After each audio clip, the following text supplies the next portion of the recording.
Uh, So, Colin, I think probably with your delay, the best thing for you to do when you have something to say is put something in the chat so we shut up and raise your give you hands. the space. Oh man, this is It gonna might be actually this is prevent gonna me be from weird. talking over you. No, it won't. It won't No, stop me yeah, from well, doing it either. It won't. Yeah, Well, I have it's a radio two show. questions, kind of, and I think you both will want to say something on each of them. You gonna just leave it there? You gonna tell us what they are? Well, I know Ben has opinions about sharks, the history of sharks drafting. And Yes. I know Alex has opinions about I the don't- people who have been associated with sharks drafting. Yeah, I mean, I don't. It's a different. Yeah, I have no. I have But- very. I have no capability of really predicting So- what the Sharks will do in the draft. But Just this because is- we this haven't is where really I think we it's haven't interesting. really seen Greer involved in it. Like he wasn't involved in the last draft. He was exactly. nodding. And By the way, I think- Colin, you're I think great right there's- now. Just FYI, like your lag, I think has gone away, but I don't know if it will stay away. Yeah, I still don't like it. Yeah, but, I looked around for processes to kill, and I got a couple. Call. But yeah, it's okay. Well, we can get into it. But yeah, hold on. Let me just. I'm gonna want to be talking about calling up the not so draft much the Sharks' right now. play history, but the organizational history. Ben, you gonna put the damn thingamabob in there? Oh, What there. the- No, I haven't put it yet. I know. That's my Well, point. give me 1 second, you son of a goddamn motherfucker. Okay, it's up. That's how it works. I'm Each curious when you guys are looking at draft stuff, what site do you use? Because for some reason I don't. Like I Elite don't. I Prospects, mean, but the thing is like I'm not, and I don't pretend to be a prospect guy. Yeah. So I kind of rely on the other folks in our community to really know who's great. I mean that includes JD, and it includes Byron Bader.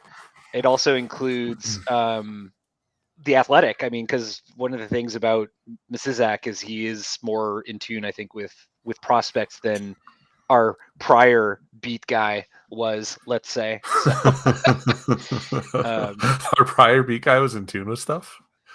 he was in tune with his own asshole. That's about it. Yeah, I know. I tend to know U.S. players a little bit more because occasionally I will follow college hockey. European stuff is like, unless it's like a major name that keeps popping up on a radar, there's a couple of places that I'll swing around, like Elite Prospects and stuff will occasionally have content. Yep. But I mean, I don't trust any of it. Only not because I don't think people are putting in the work, but because it doesn't always translate. So Yeah, you can look at you can look at that stuff and go, you're looking for like consistency, but it's all a crapshoot. Like even it used to be a lot easier to follow the Sharks prospects when Sharks page was around because they would exclusively kind of cover that stuff, especially Worcester, but they don't anymore. So that's Worcester. But that's the thing is it's I don't know. Are we going yet? No, hold on. I mean, we are. Let me put it this way: we are streaming. There we go. At least I think we're live. Because I mean, this is about as structured as I think it's going to get. I've got a couple points. I told you guys what to bring to the goddamn table. Hey, and I'm gonna bring it. I'm just saying, I'm gonna bring it. I'm gonna bring to the table the same quality that our team has brought to the table this season. So what I'm hearing is we're 200th episode is the Colin cast. All Colin all the time. I've had people reach out about the Pants cast. People really wanted that Pants cast, Ben. You weren't into it, but I could go on about pants. Let me tell you something. Well, you're tall and have your dimensions. Well, let me. You're confused. I can't buy pants, but I can talk Alex, about pants. Yes. If you would like to run a pants cast I'm not here to stop you. You just send me the MP3 file and I will upload it as a podcast. But I ain't fucking. You gotta bounce doing- it off of someone, man. ain't It's gotta be fucking- a conversation about you- pants. Then you got to find somebody who gives a shit about pants. Just because you don't wear But pants see, Ben, anymore. that's what gives the whole conversation flair and style. Is that you just can't be bothered at all, while Alice is super passionate. It's that classic, It's fake- crazy it's person, fake straight passion. person. It's fake. Okay, you guys Germans ready? will love it. 200th podcast. You guys ready? As ready as I'm gonna get. Yes. That's not encouraging, but hold on. Water. Sorry. Let me get some coffee. All right, I'm gonna go. You ready? Yes. Okay, wasn't sure if you like left to go get coffee. Gotta be No. more I've got a giant specific. vat of coffee right next to me. Okay. Hello and welcome to Circling the Cup, San Jose Sharks podcast, episode number 200. And Ben, since it's the 200th podcast and we lost a whole bunch in the original run of the podcast, are you actually recording? I mean, YouTube's recording. Well, there you go. Hey, we're doing the 200th podcast right. What a great way to start, checking to make sure that you'll actually be able to hear it. I'm Alex. Here with me, as always, is the Honorable Ben. What's up, Ben? That's a bunch of bullshit about losing a bunch of podcasts. No, there are lost podcasts. They're not entertaining. I don't know why you would want to listen to them, but they're there or they're not there. Wait, why are you listening to this one? You know what, Ben? Let me throw over to Colin, who has traveled all the way from Sweden, and by travel I mean is still there, but mentally traveled. Hopefully without delay this time. Colin, how you doing? Makes perfect sense. Well, I'm looking forward to a draft. Makes perfect sense for the 200th podcast. Hey, it's the 200th podcast. If you thought we were going to do something special, you're kind of wrong. Maybe we'll find a kazoo and blow it into the microphone annoyingly. Actually, what we're going to do for our 200th podcast is talk about the season end, right? The season has wrapped for the San Jose Sharks. They finished, well, not great.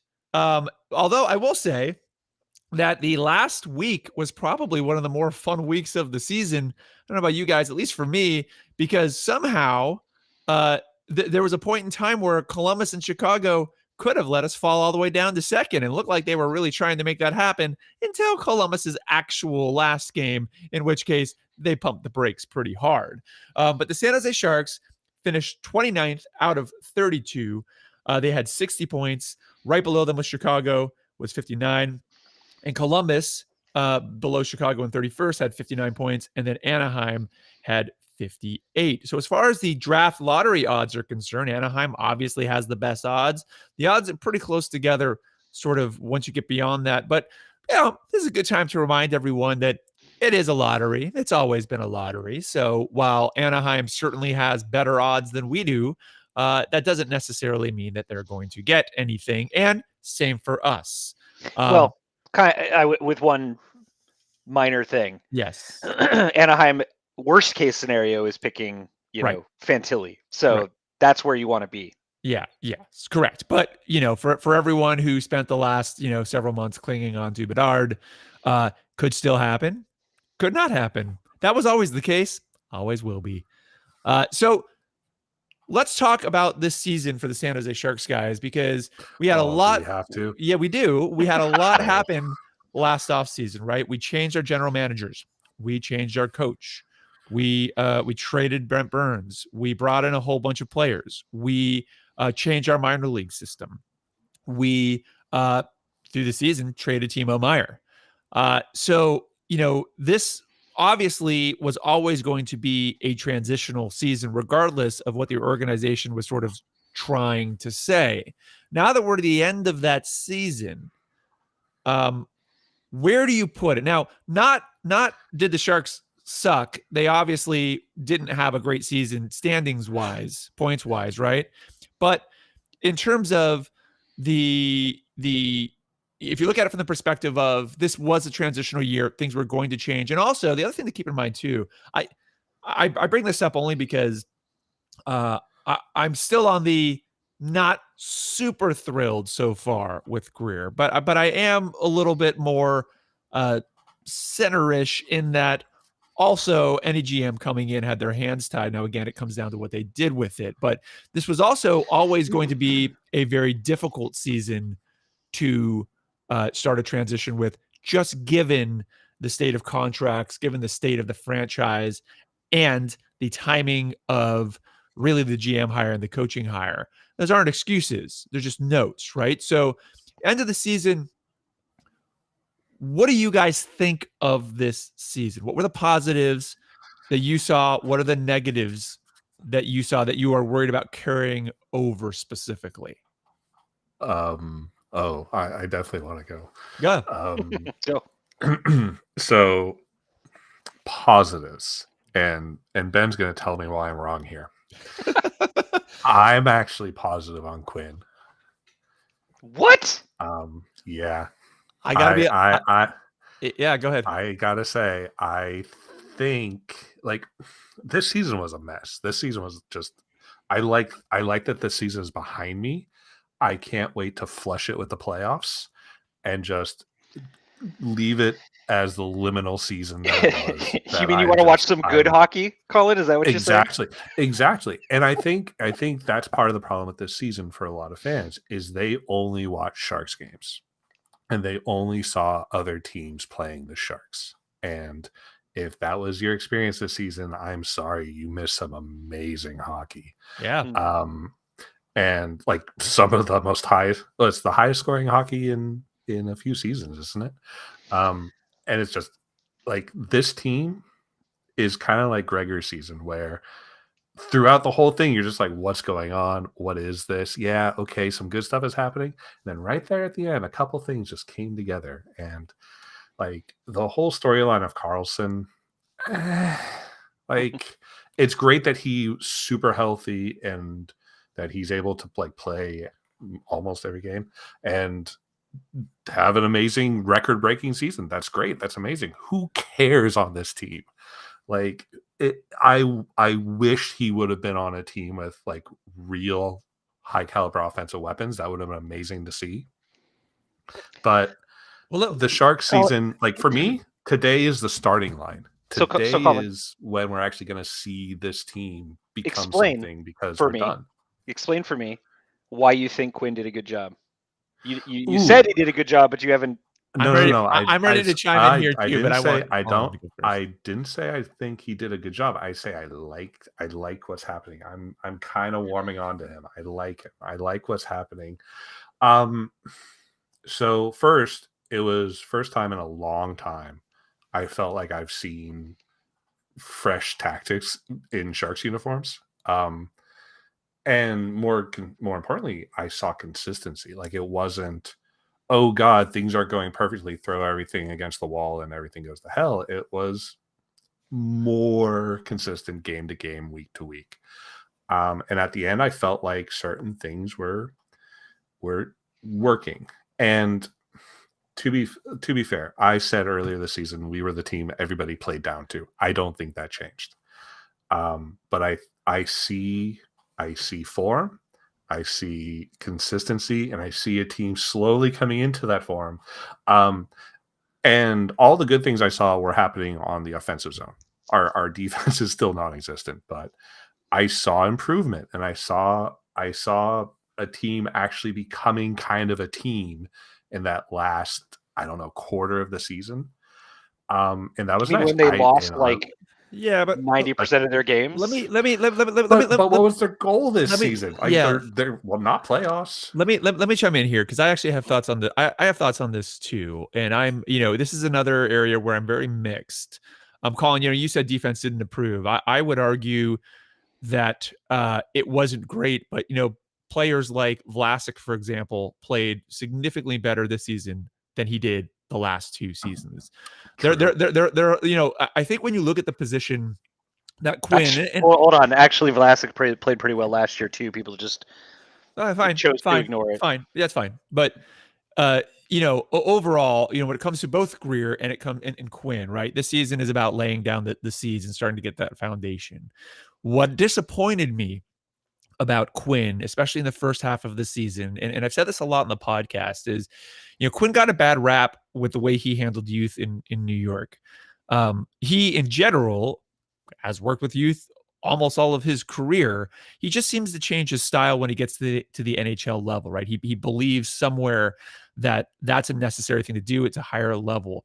And I started to see that sort of play out for the first half of the season, where it just felt like he wasn't really doing what kind of continues to get him looks or opportunities at the NHL level, which was a bummer. And there were a lot of lineup decisions, I think, early on, a lot of decisions to sort of sit players and who were on the bench and just exhaust other guys. That didn't really make a lot of sense to me. But to Colin's point, there are a couple of things that I did see that I thought were positive. One was the attitude and the work ethic seemed to change. Now, a big problem for the Sharks this season, continued to be they were not playing complete games. There would be major lapses in moments that would cause issues. And it was very frustrating. Here's a con, right? To sort of see, Quinn acknowledge it. Yeah, at first it was cute to see him acknowledge it and call it out. And then after a while it was like, but when are you going to fix it? And that persisted throughout the season. But the team cohesion started to feel better than it had felt prior. I felt like the locker room had completely fallen apart, not being in it, obviously, but just it didn't seem like anyone was playing for anything or each other at all the last couple of seasons. And it started to feel that way this season. Now, they didn't necessarily have the talent to do a lot with it. And the other thing I would point out too is, look, the Sharks had a bad season, but I thought a lot about this the last couple of days when I was trying to explain to my kids why we wanted to lose. And one of the things that I kind of kept coming across in my own mind was the Sharks kind of ended up around where they should have. They didn't really deserve to end up much lower. They played enough games where they were competitive enough that they could have, eked out more points. Now, would they have been a playoff team? Absolutely not. Would that have been a good thing for them? Also, absolutely not at the end of the day. But it's not like they were out of a lot of these games. I mean, they made it to overtime so many times. They got so many losing points there, right? Too much. Yeah. But the point is that, as much as they sucked, they weren't like god awful. They were competitive. And that I think to an extent, especially with the roster that is there, I do give a little bit of credit to Quinn there. Now, again, this is a transition. I think when you're coming in as a head coach in this situation, you're trying to hopefully do two things. So this is the way I would look at it, at least. The first is you're trying to reestablish that locker room and establish that work ethic. You're trying to focus on adjusting the small things, get the small things right, and let those kind of culminate into changing the games. You're introducing a system and you're getting people on board and, getting them to start doing it consistently so that you can pivot to whatever system that you're looking to play. And the third thing that you're trying to do is, you're trying to evaluate players. Now, I do think part of the tricky thing for someone in Quinn's position, and I'm not saying that he wasn't on board with some of these acquisitions, is I don't know how many of these players I would really care about really evaluating too heavily, because a lot of these players to me seem like they're filler. But, towards the end of the year, when they did start pulling people up, that was a good opportunity. I would have hoped that maybe Quinn would have pushed to have that earlier, although it sounds like, Greer was pretty adamant on having the kids in the minors and raising them that way. And if that's the case, then it might have been moot for him to have that argument. But Ben needs his chances. No, yeah. Stuff I want to jump on, but Ben needs his chance. I'm gonna throw it over to you, okay. Ben. I think my point is, did I think Quinn had a stellar year? No, not really. Did I think Quinn was set up for success?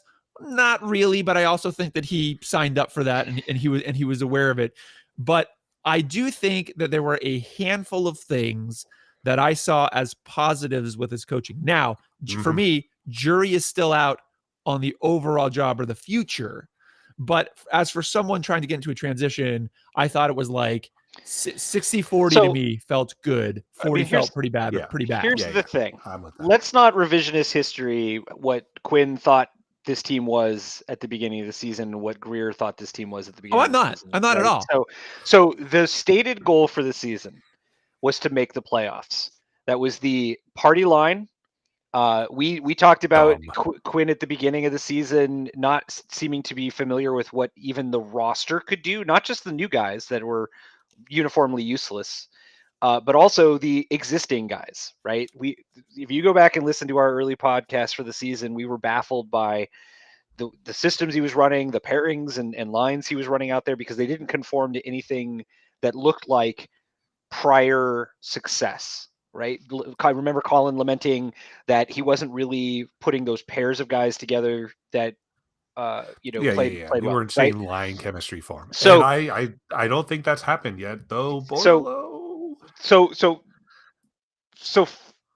he came into this situation, yes, kind of late to the party, but he still had plenty of time to sit down and review what this team was before. So he starts out the season by setting us up to lose a lot of games because he clearly was not familiar with what had been working. And maybe that's because he wanted to blow it up.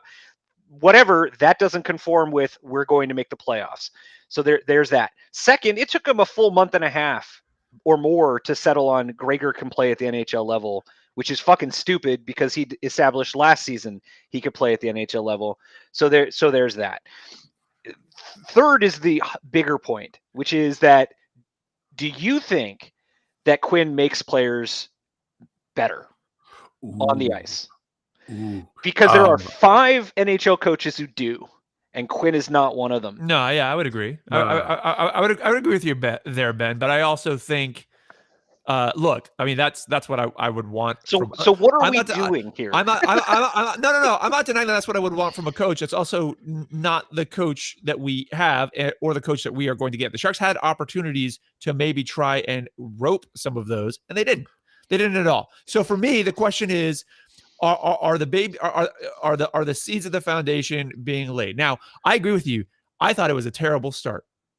I did. I'm not trying to revisionist history that at all. I agree. Middle was bad too. I do suspect. I do suspect that the Sharks messaging to an extent was bullshit. I do think they thought they had a better team than they did. I do believe that. But I also believe that the two of them were very aware that they were going to be essentially, changing this organization, right? You can't do both.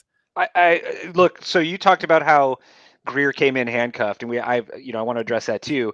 Yeah, he did, and then he took off one of those handcuffs, or you said hands were tied. He took off one of those handcuffs, and then he put on a gimp suit by signing all those dumb fucking deals right after getting rid of Brent Burns. So let's again, like, I am not encouraged either by the GM side or the coaching side of this team at all, because I don't see either of these guys.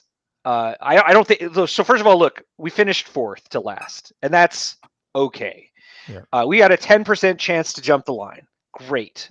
So does the team in front of us, and so does the team behind us, basically, right? If you rounding, could it happen and we get Bedard? Yes, and that would be utterly franchise changing. We could jump to 2nd as well. I mean, that's there's 2 opportunities to jump. That would be franchise changing. Here's my issue with where we ended up. If we stay in 4th, we basically are going to end up with a guy who is Timo Meier, and we just basically cut bait on Timo Meier. So we won't have made any forward progress out of this year, for my opinion, at fucking all. And that is a goddamn tragedy, because this team went into this season with delusions of grandeur, didn't embrace the opportunity to really, ensure that you get that franchise changing player in a year when there might be 3 of them. Yep. And what are we even fucking doing here, guys? Like, So wait, Ben. Yes, I'm going to calm down. You haven't haven't even outlined the saltiest possible outcome. Oh wait, which is that we fall back another space or 2. Ottawa could draft first. I mean, anybody can draft first in this group of 10. Like seriously, Ottawa could jump us. Oh, I want to hear the fanboys explain that to me. Wait, where do you get that Ottawa can jump us? Isn't only the top 10?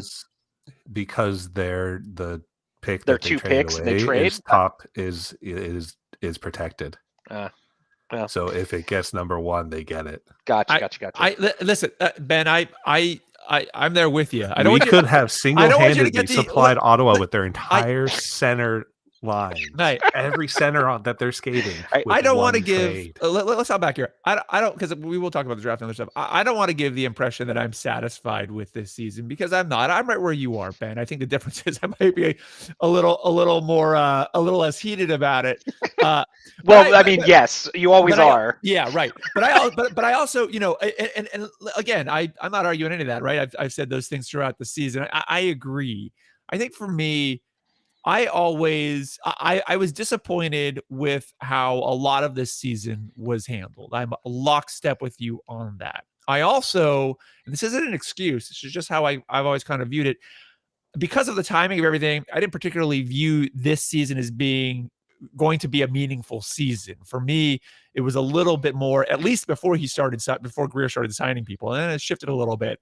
It was really more likely going to be about the tail end of this season and really this upcoming offseason. So I'm actually very encouraged about this offseason. Not encouraged because I think things are going to go right. The last offseason was so weirdly truncated by the way the Sharks handled their GM search and hire, the coaching hire, like literally being like right before the draft.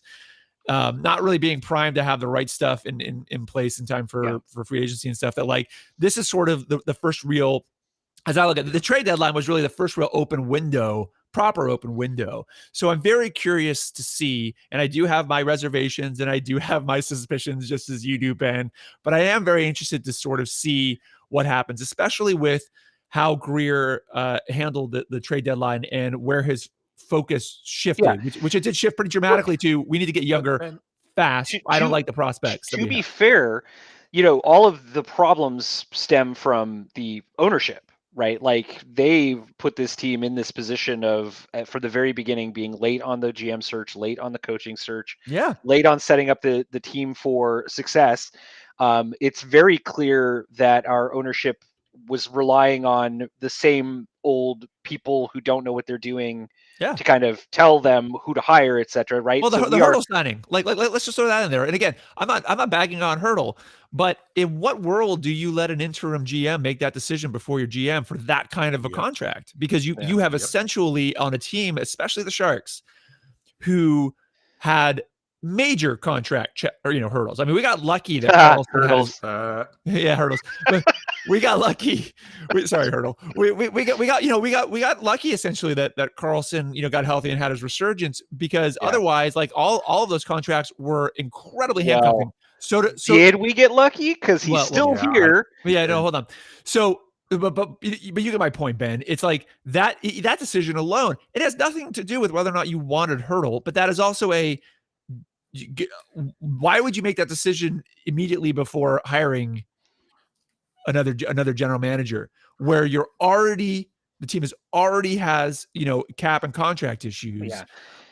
Well, it suggests that they didn't really expect, I think, Doug to leave. Yeah, I don't think so either. That's my suspicion, is they thought that they were going to make an orderly transition later from Doug Sr. to Doug Jr. or something like that. And there were factions within the Sharks who didn't want that. And that's, when Doug bailed, those guys got the ear of the ownership. That's the way I read it. So fuck. Yeah. But this is also why I feel that like this is almost the starting line. And sure.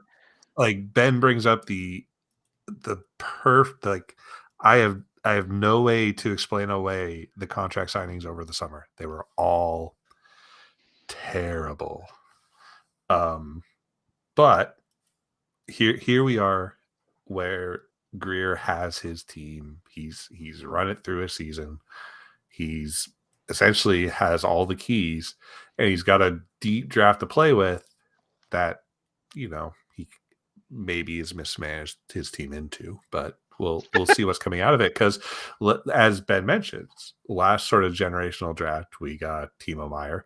Generational draft before that, we got Devin Setaguchi. So Yeah, let's see if we get somebody who contributes maybe a When you little say bit more generational draft, quickly. you mean top 10 draft picks? Is that what you're I Well, don't going I count. for? meant I don't last count time that. I don't count that as there was a generational. deep draft with Uh, oh my god players with in maybe it. one or two. Yeah. Okay. Gotcha. Yeah.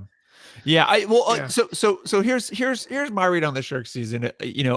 Colin, I guess it's a little similar. It's probably going to be as usual, right, between you you and Ben. Uh, I don't think this was a great season. Again, I don't think that this was a season that was ever going to be particularly great, and that's not an excuse by any means. For me, um, the second half of the season was a little more interesting to me than the first half, which is saying something because the Sharks were not very good, not competing for much other than a draft, a high draft, a lottery draft pick position. Again, I saw positives in what felt like work ethic. It felt like the players were playing for each other again. There were some bright spots for me. Again, I thought, maybe didn't put up the most points in the world, but players like Sturm, who just really seem to want to do well here. And even seeing, Eklund kind of come up towards the end there and Thrun, there are a bunch of positives within what was otherwise a pretty bad season. And I'm most interested in really, again, a lot of those moves that happened closer or beyond the trade deadline, where there was a very fast pivot to all of a sudden try to grab a lot of decent prospects and get younger. And now the team is going to be in a position, I would assume, where they're going to have to start bringing some of those players up. Now, there isn't a ton of room on the roster without making some moves, obviously, but seeing Greer sort of shift positions and really start to stock up on those prospects, I thought was a bit encouraging. And I'm kind of excited to see what the strategy is going into this offseason, based just sort of on that, because it did become clear to me, as it should have been clear to anyone before the season started, that that's what the Sharks really needed to be doing earlier in the season. Yes. Well, Yep. that's the thing, right? Yes, right. Greer is reacting as yes. opposed to being proactive, and Right. it was clear to anybody outside the Sharks organization that this was going to be a bad year, and their key players on big contracts were getting older. They needed to get rid of as many of those as they could. They should have bought out Vlasic. They didn't. They should have not signed a bunch of shit players. And so now, when there's basically no other way to sort of evaluate the team, now Greer is doing what he should have done all along. That's a failure, you guys. It's not encouraging to me, because the minute he gets some good run, he's going to think this team can go for the playoffs, and I'm in San Jose, which is not a hockey market, so I got to go for the playoffs, and we're going to end up in the same goddamn place because he doesn't have a plan. Whoa. We okay. So I'm warming on Quinn. Like I felt these last couple months. I felt good things about Quinn. I haven't talked about Greer specifically, other than saying I feel like this is a starting point. Because the other thing I feel, and Ben, you're touching on this a little, is I think as an organization, they're finally stepping out from Thornton's shadow. Because I just feel like, ironically, with Thornton in the press box every game. but exactly, because look at sort of the quote unquote core of this team, saying that this team has a core. They're all Thornton era players. They're all these players who were there when Big Joe would come and make some magical puck teleporting pass and things would be okay. And but they've got Carlson now. Carlson's not Thornton. And he's not somebody who carries a team. He's a guy who skates amongst bad players and does well. And finally, this organization can step out of the Big Joe shadow and go, oh, wait, we have to find a new identity where we are a different team now and we have no idea who we are. So let's get figuring that out. Well, I mean, I know who Ben's they are. absolutely right. Ben, you're right. You're in the land of cynicism. You are absolutely right they are going to cling to whatever driftwood they can to fool themselves into thinking they have a shot at the hardware. When, like, again, if you've been watching actual hockey games this season, one of the teams I hate the most in this league is phenomenal. The Bruins, like, if the Bruins don't win the cup, I will be surprised, and I hate saying that. Like, Yeah, they're real damn good. There is an organization that knows how to keep things going and build, on the fly. culture. Yeah, and also, like, pay attention to the league, because, like, there's always the discussion of, is the team built for playoffs? And I don't know if the Sharks have ever really built a playoff team. And whereas the East is just manufacturing them. And so anyone who looked at this roster at the beginning of the season, even after the signings, especially after the signings, and thought this was something that you wanted to take in the playoffs, no, they haven't been paying attention, or they're fooling themselves into the Cinderella story, when those Cinderella stories always have a goalie that takes everybody to the ball. And, I like Reimer. Reimer has done his part to destroy our draft chances. But, oh, did I say I liked Reimer? I like the way Reimer plays. As Yeah, a person, thank you. He's a douchebag. Yeah, just to clarify that. And I'm being hopeful, Ben. I am hoping that this is a starting point. This has been a wake-up call, that this team realizes they need to find an identity, and really the identity has to come from the youth. Like, it has to come from the younger players, because all the old players are still living in a shadow of somebody who's in the press box. Literally casting a shadow. I agree. I agree with Greer changing strategies and being reactive here. I do think it is air quote good. That's not real good. Air quote good. That he at least made that pivot eventually. Now, again, you would prefer him to have done it from the get-go and be ready to go. I definitely, though, over the course of the season, trusted the PR plays of the team less and less. So I'm not as convinced as I was earlier in the season that the Sharks the management necessarily actually believed where they were. I do think they thought they were better than they were ended up. I definitely agree with that. I'm not, for me, am I encouraged by Greer right now? Am I super encouraged by Quinn?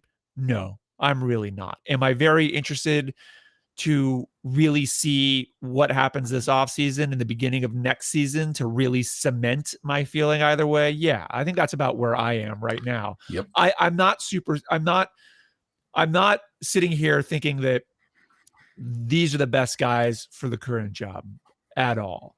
My hope is that they have learned from this season, or if they had a alt plan the entire time and were just kind of, twiddling thumbs until they could start unloading, contracts or whatever, then they actually follow through and do things that way.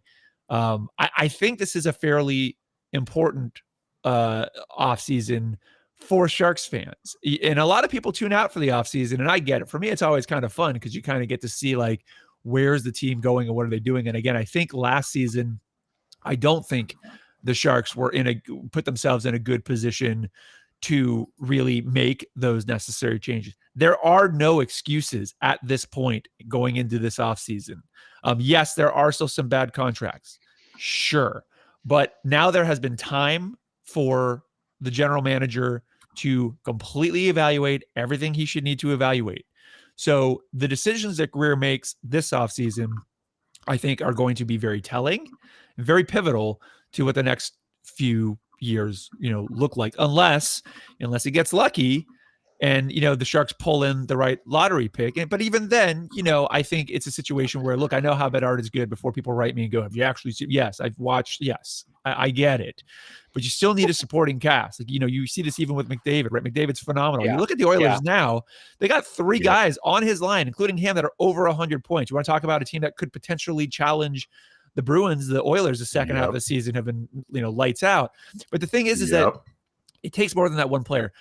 Where I am also excited going into next season is that I am still excited about a handful of our prospects. I thought Thrun was a pretty good signing. I Yes, don't, great signing. I thought, it's pretty clear to me at this point, you have got to be bringing Eklund up on the roster next year. I can't see a world where that doesn't happen. Eklund, Bordeleau, and Gushin should be in the NHL. Agree. They should have been in the NHL I at agree. the beginning of this season. I agree. I'm interested to see. I have to be honest. I'm interested to see what happens with Bordeleau specifically. I don't think you have a choice with Eklund, nor should you need to. Bordeleau, I believe, is an NHL player, but I did find his stint up here. It was pretty similar to last season, where he was very creative. He could be a spark plug. I did also notice that in these games, in particular, he had some really bad just IQ lapses. He would skate into double coverage. He would skate, he'd be in the wrong position in the forecheck. These are things that you can fix, obviously. I'd hope they would fix them at the NHL level because I believe he's NHL ready. But I can see some of those holding him back. And I really hope that the Sharks don't make that mistake. But there are a bunch of players right now that are in, and a couple that have, come in that I'm kind of excited to see. And again, I'm interested to see how the Sharks, surround what they surround them with, because that will also, I think, be really telling as to how long the Sharks actually view this rebuild or pivot to rebuild to be. I think it's going to be. I think this is an off season. This is going to be one of the more interesting off seasons in recent Sharks memory, because it isn't one or two pieces away, and this is the first real opportunity to do a proper overhaul. Wait a second. How much nuance do you think there is in this offseason? Because to me, it's pretty binary. It's either, oh yes, we want to get young and take a couple seasons to stock up the covers and build some core skill, or nah, playoffs is what we're doing. No. I don't think think be rental team after rental team. No. I don't think that'll be the case. What I'm interested though in seeing is how they handle this, because if you look at 2024, 2025, okay, right, season after next season, we have that is when you have the opening to start basically being a new team, unless this offseason you make some stupid mistakes.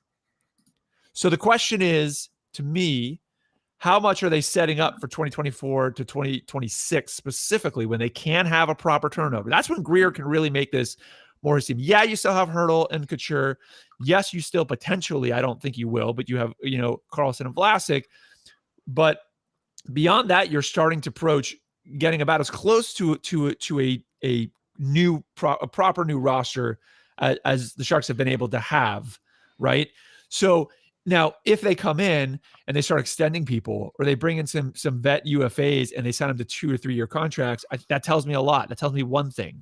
If they don't do that and they start bringing up some of the kids, that tells me another thing. So I do think there's an opportunity for nuance in this, and I'm interested to see whether or not what Greer actually buys into, whether or not Greer actually buys into the prospects he has. I think that's a big thing.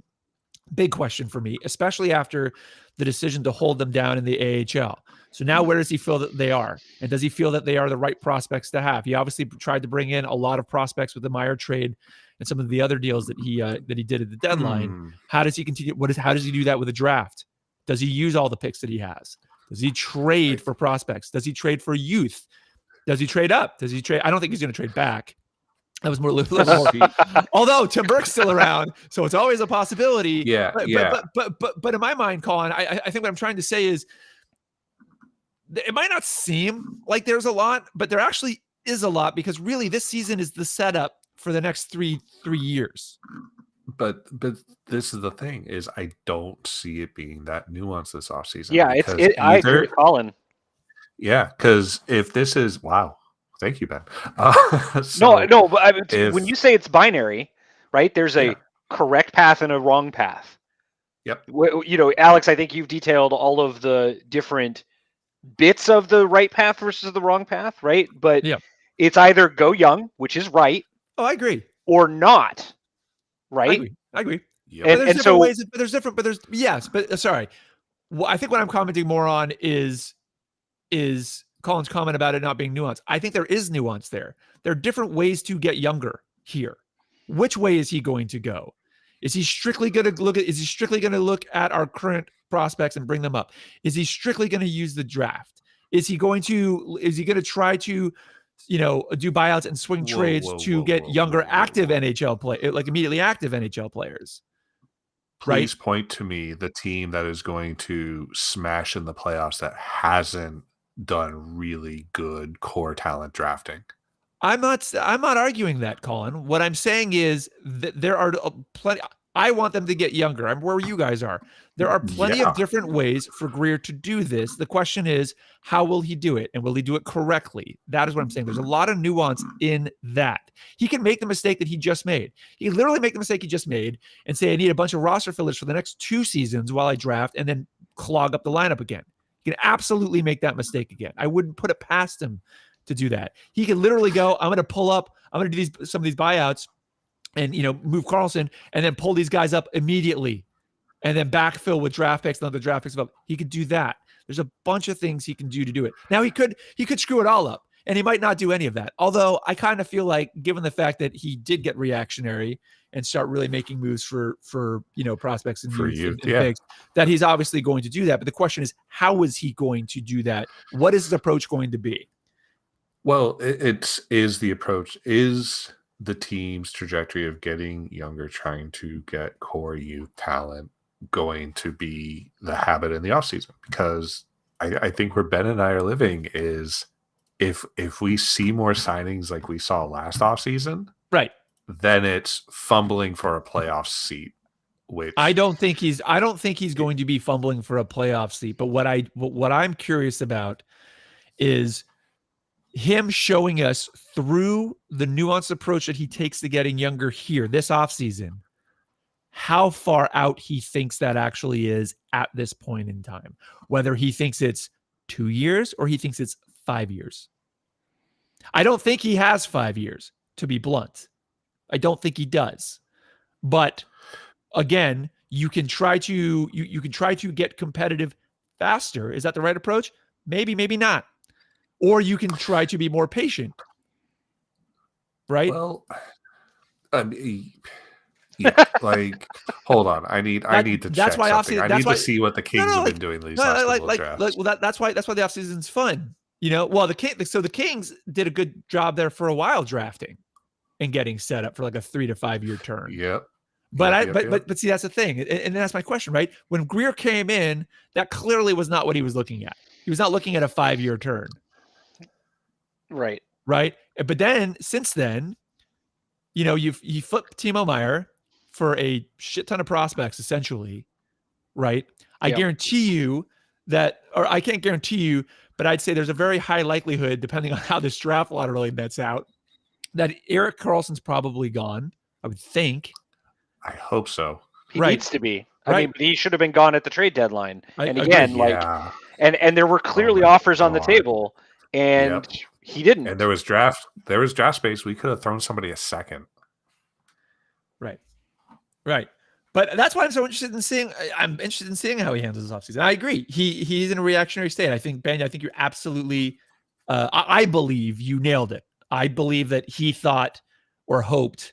I think he knew. Clearly, he knew that he was going to have to transition this team. I thought he had more runway as far as the team being competitive to sort of, do that quote unquote on the fly. And he probably did if he didn't move Burns, which is the super ironic thing, right? I think this team would have scored more goals and given up more goals, but been more quote unquote competitive. But the first move he made was the actual right move of getting rid of Burns's cap number. Whoa. But then in Burns's defense, tried to fix it. Yeah. In Burns's defense, though, Karlsson was the most scored against defender in the league. And Look. Karlsson, phenomenal number. Karlsson is a bad defender. And again, this is why I think it's stupid that, again, we're stuck in this world of 3 forwards, 2 defensemen, and you think that the defenseman has to play defense, and he doesn't.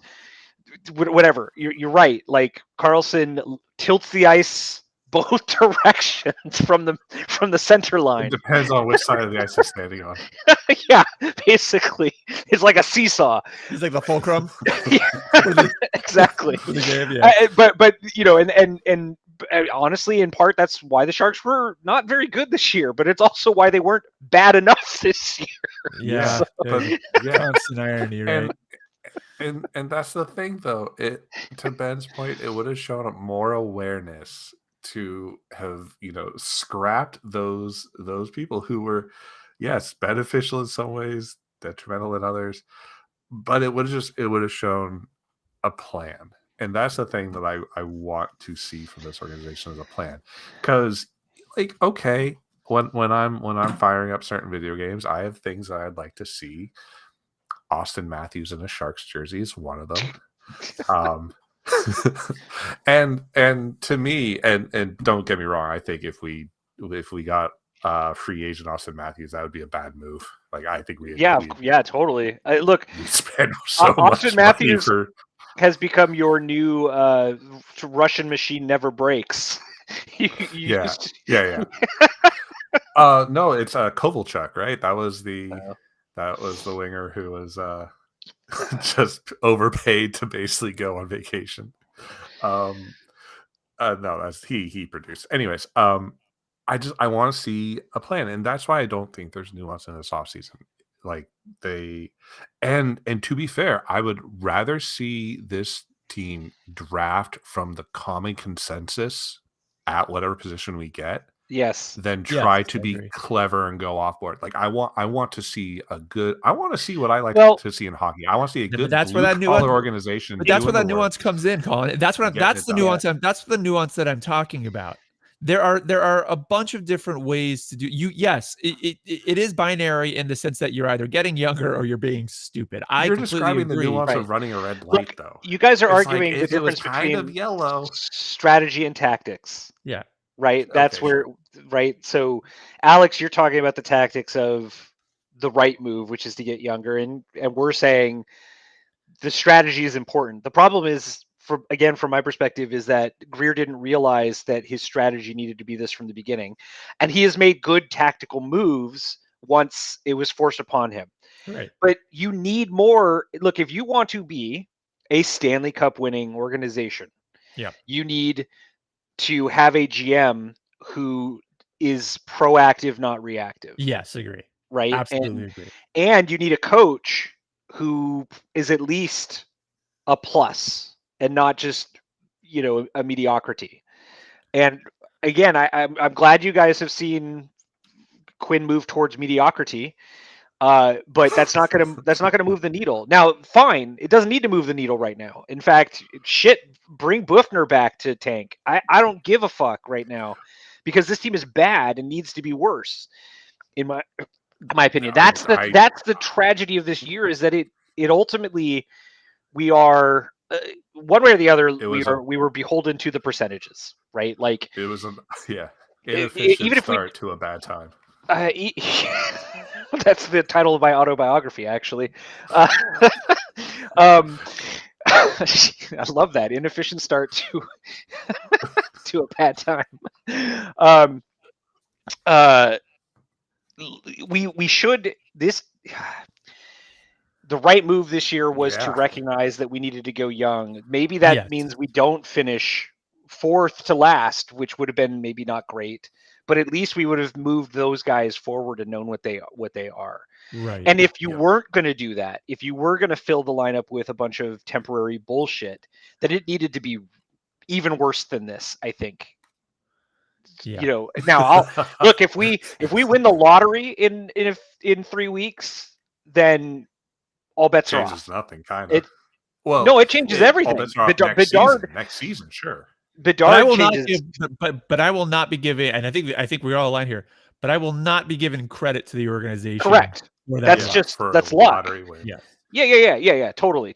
Look, and what I was going to say about the tactics side of things, like, if we stick in the fourth or fifth spot, then I feel pretty certain that you can get a player who's not generational, but is Meyer-esque, right? Yeah, Which right. is good.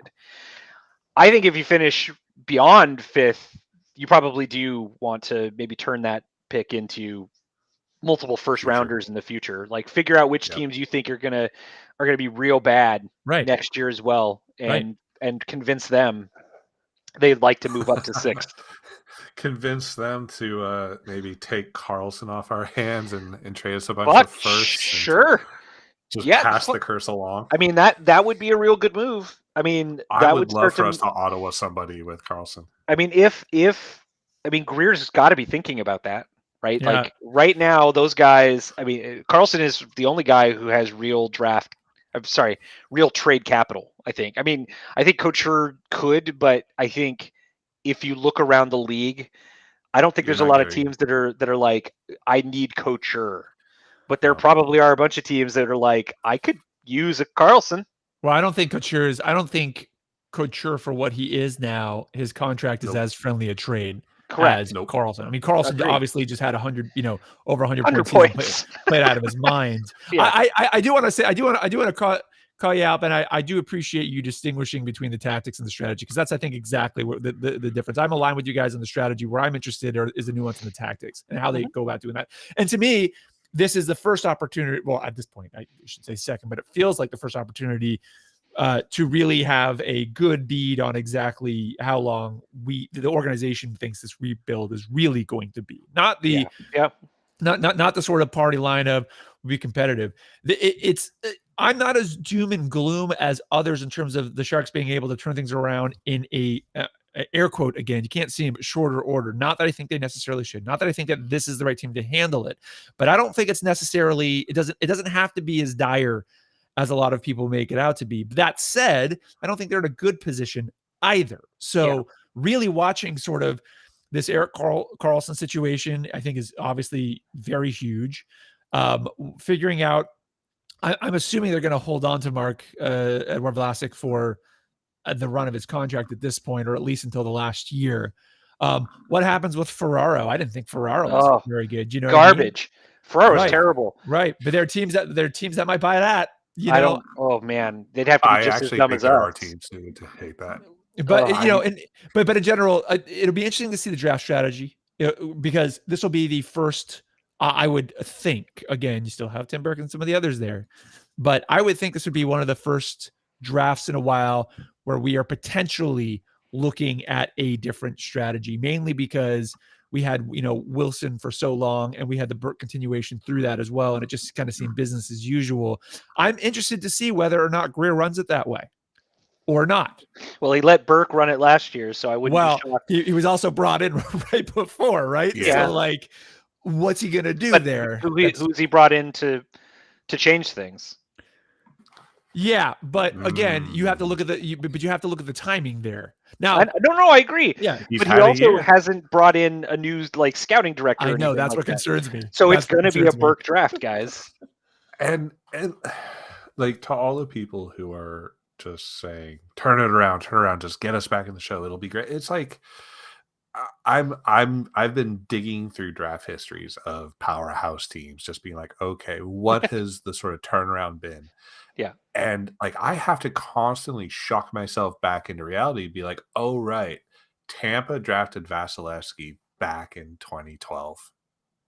It was basically Look, the best 7 years case, or so before the best case scenario is Pittsburgh. Right? It's the Penguins with the Crosby draft, but then they followed that up with God damn it, I can't think of his name. Malkin, right? Yeah. So Malkin? they you can remember Crosby, but not Malkin. They had a 1-2 punch. It's similar to Chicago, right? Chicago had the 1-2 punch. Taves and Kane.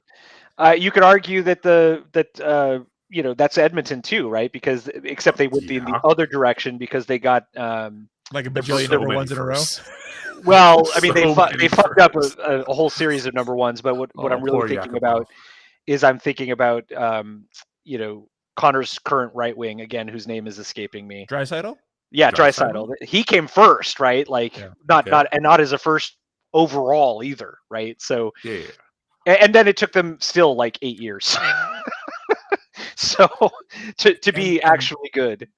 and they're still dependent on goalie play, which is just hilarious. But that's the truth of it, is you need that Yeah. hardened core of skill, and you need to find the backstop that works for the team you have, or who can backstop anybody. Because let's face it, playoff Vasilevsky. That's why people are like, this is the Leafs year. Oh, I love hearing that. This is the Leafs year. It's like, well, maybe, but playoff Vasilevsky, like, Yeah. that's some bitch wins games. Oh God, I cannot tell you how excited I am to watch Toronto lose in the first round again. I cannot tell you how incredibly excited I am for that. Doesn't it bring you this odd joy? It brings me this odd joy. I mean, it's because it's the Sharks 2.0. It's what I mean. The Sharks weren't. I just like watching Canada lose. I don't know why. I mean, yes, I agree with that. The TML is fun to watch lose, but it's just fun to watch a team that is actually pretty well constructed, but fundamentally fucked up at the trade deadline every time, because they're like, we need it. You know, the fan base says we need grit, so I'm going to bring in grit, and then so many good rosters, like the Tampa roster. That's what makes me feel good about being a Sharks fan. Win, but God, Tampa. We've had good rosters. We've had good rosters, but to your point, Colin, they've been centered around the same 3 or 4 players. Toronto's had a bunch of chances there. Yeah, but that is sort of my point. It's like, what's Tampa doing when Stamkos and Point and Kucherov are actually like done and gone? Like, well, they're not even contributing, but like done and gone. They're a smarter organization, so I would expect them to actually cut bait on those guys. Probably before they're really done, and start a rebuild.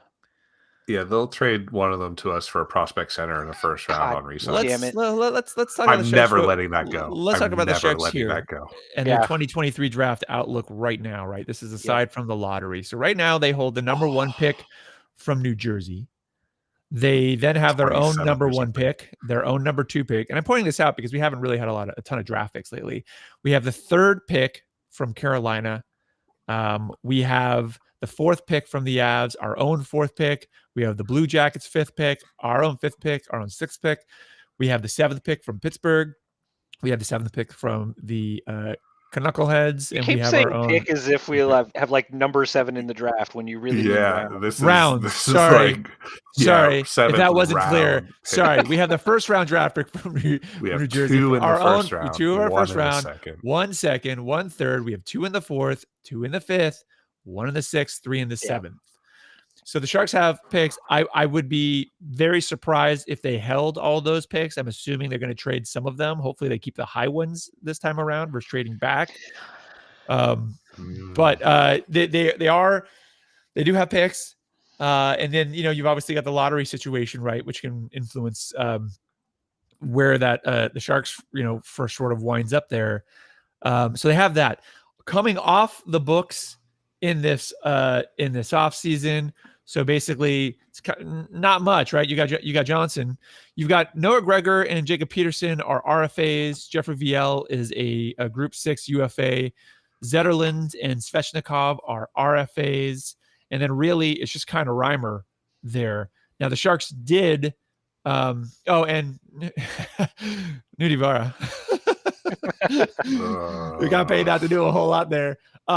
Beyond that. They did make a couple of signings recently, a couple of entry level signings. They're bringing back Krona. Griev. I'm trying to remember who else they pulled in. I don't have it right in front of me. Unfortunately, should have probably pulled that up right before.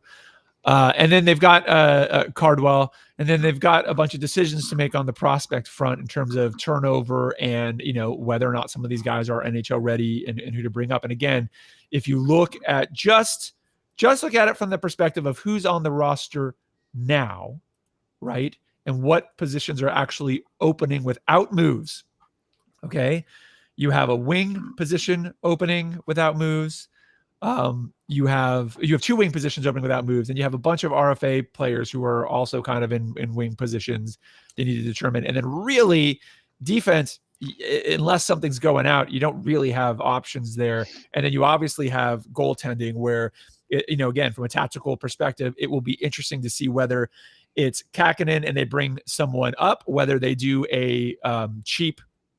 We've talked about a lot before about how there's plenty of goaltenders and not very many spaces. There is a difference between an elite goaltender and a okay goaltender.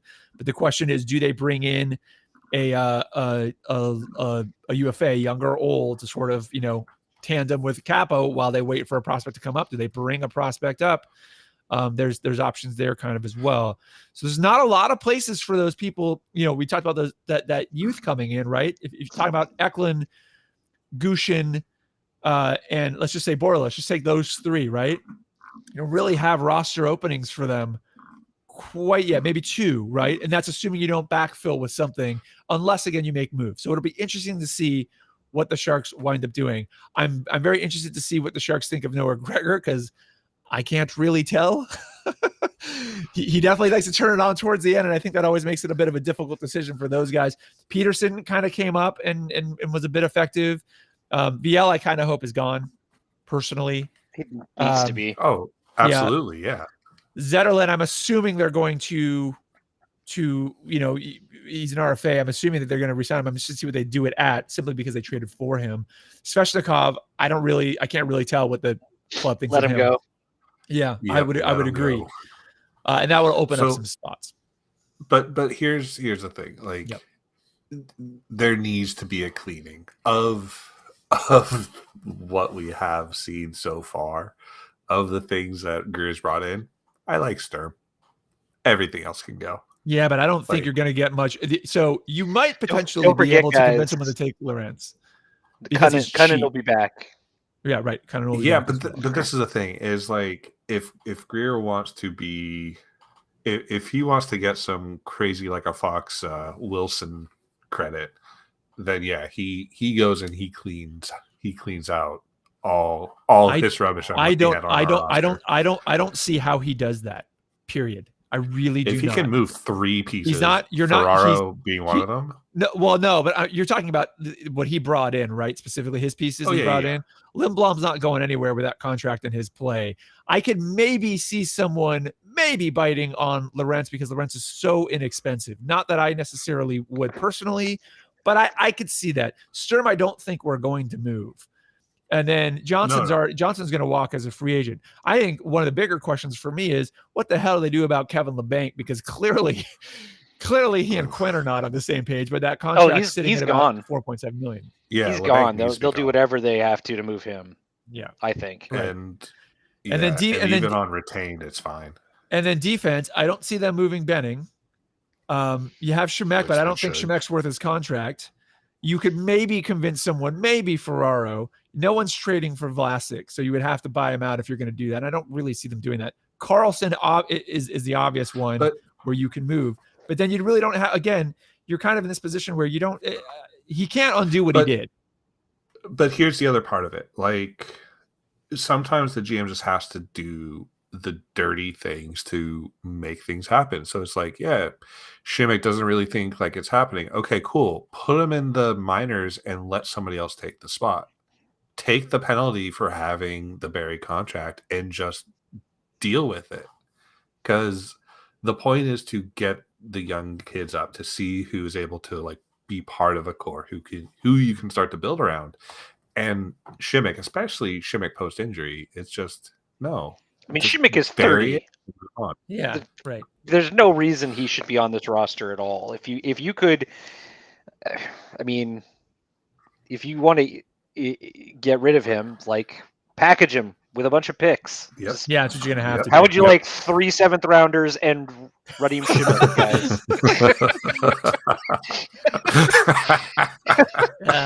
You're right. I mean, we'd have to include like a hug and a hot foot Sunday, but it might happen. Look, you could have Ferraro too. Ferraro and Šimek and 3 7th rounders. Who doesn't make that trade? And you can slap Couture open-handed. Yeah. Let's talk about so before we go into, because this could go on forever, before we sort of get into the 3 starts of the season stuff. Oh God! What are you guys specifically with the team? And don't make this a joke answer. This is a serious answer for Sharks fans that are trying to learn stuff from us. Why, I don't know. Sure. what are you hoping for or looking forward to in the offseason and next season, both in terms of with the players that we have that we know are sticking around or that we have in this organization, and just in general? What are the things to kind of look or hope for? I'll give you what I would think is an ideal first an ideal first month next season for me. An ideal first month is seeing a bunch of players who I'm barely aware of from their preseason play come in and just play their freaking hearts out to the point where I start to learn who these people are. I start to see pairings and chemistry, and I start to see how our old guard players are helping what will be my new favorite Sharks team begin to form, because I want to see a bunch of people I'm not familiar with come in Sharks uniforms and begin to establish themselves with the unfortunate contrast we can't get rid of being the baton passers. Now, Colin whatever puts us close to that. Yeah. Colin just rubbed the monkey paw, because that's kind of describes what we ended up seeing first month of this season, was a bunch of guys we'd never seen in Sharks uniforms that we barely knew from preseason. We have no. He's looking for players a new who I'm core. not familiar with. He's He's looking. we were getting before the season started. Listen, we saw Lawrence. We're like, oh, wait a second. He's looking for a new core, and I can appreciate that, because I think we were hoping to see that last season, although not from the people that were brought in as much as we were hoping to see the youth actually come up, and they didn't. One thing that I have hopes for here is, while he didn't have a horrible season, I am hoping this was just a bad year for Hertl. And the Sharks need it to have just been a bad year for Hertl. He for what they're paying him in the contract, again, was that ever going to be a wonderful situation? Not really. But Hertl is I believe that Hertl is a better player than he displayed on the ice this season. And he seemed to be fighting with himself constantly. You could see it on the ice and on the bench. So I have hopes that Tomas Hertl has a bounce back season. I have hopes that Logan Couture, at least, because I don't think he'll be traded, at least keeps his play even. That's he's obviously 34, so he's going to start falling off a cliff. He so far has been, he was fine this season. Would I prefer him to be captain? No, but the Sharks do need those two guys to continue to play well. Then beyond that, I really am looking forward to seeing what the Sharks do in camp in terms of how they view how they really view guys like Thrun, Eklund, Bordeleau, Gushin, and a handful of others. Because to your point, Colin, what I am really looking for from the Sharks right now, the one thing is an understanding of who really is that next core, and when they are going to start to when they're going to start operating as such, not as one-offs, not as like Eklund kind of comes up for a little bit and goes down. Like who is it? Because the future, they need to figure out who that future is. It's not Karlsson. Hertl is going to be a tie-over player, right? Like we kind of hoped, they would work out with Meyer in terms of moving Karlsson, but obviously that isn't the case, right? So who and when are we going to start to see that actually start to play out? And then my other hope is that they do the smart thing with Erik Karlsson in this summer. I think the iron is still hot, fortunately for them. I think it is a necessary move, and I'm curious to see what they get in return.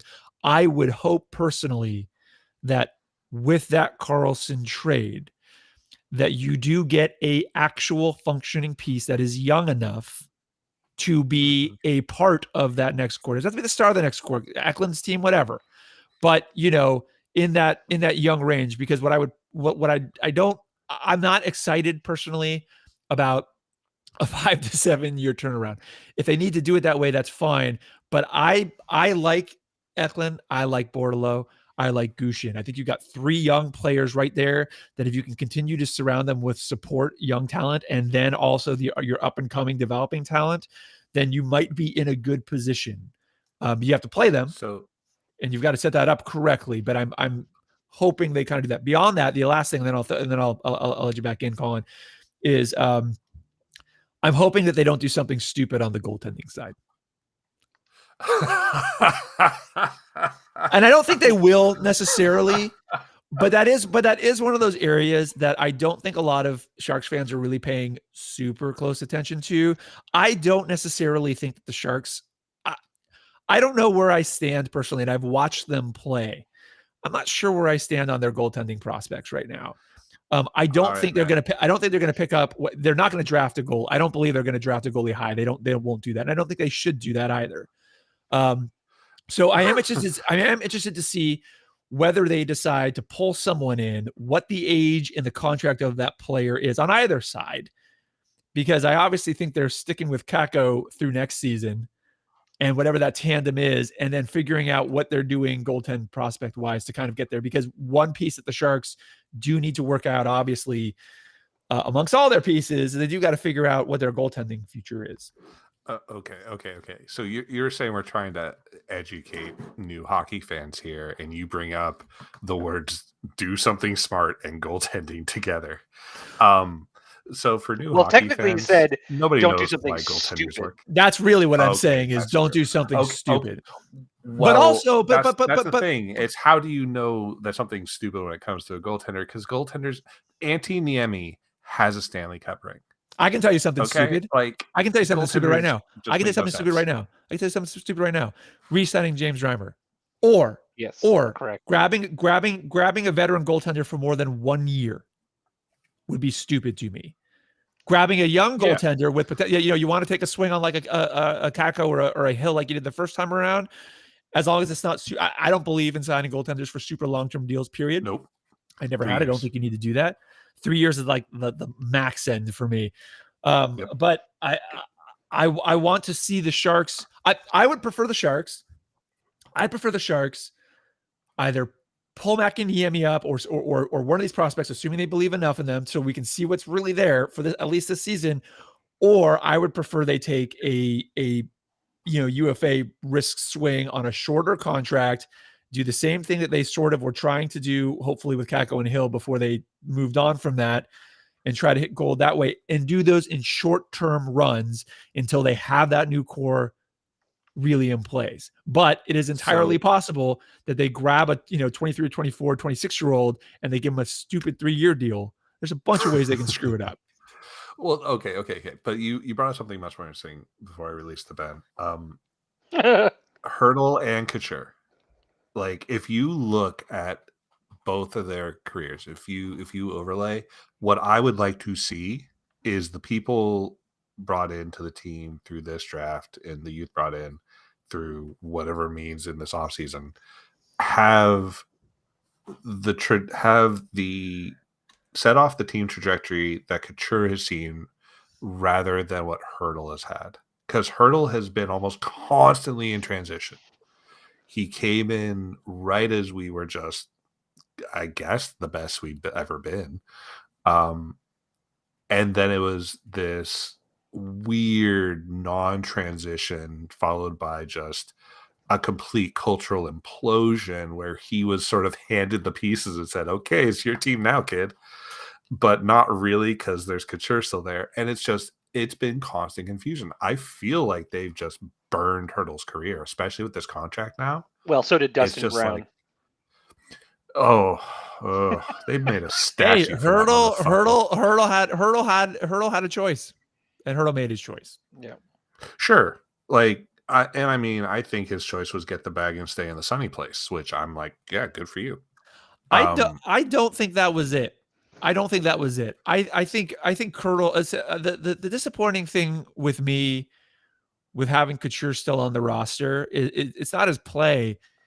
It's that I think Hertl the franchise is treated generally, even before this contract, has treated Hertl very well. And we're really starting to push Hertl as like, kind of that new core, new face. And then, he wasn't captain. Awesome.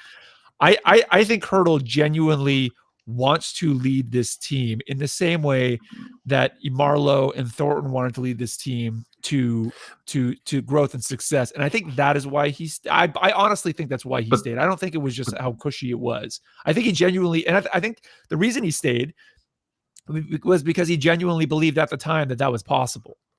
Now, how he feels today, I don't know. Sure, but see, that's sort of my point. You said he wanted to do this team as Joe and Patty did. Like, Hurdle is in the shadow. Hurdle is he's part of the problem, to be honest. Like I could see a future where Hurdle is the who is the super ancient defenseman on Colorado last year, Jack. Like he could be the guy who just stuck around through the bad times and is still here. And but that's ignoring that Johnson got traded away like twice. Yeah, I know.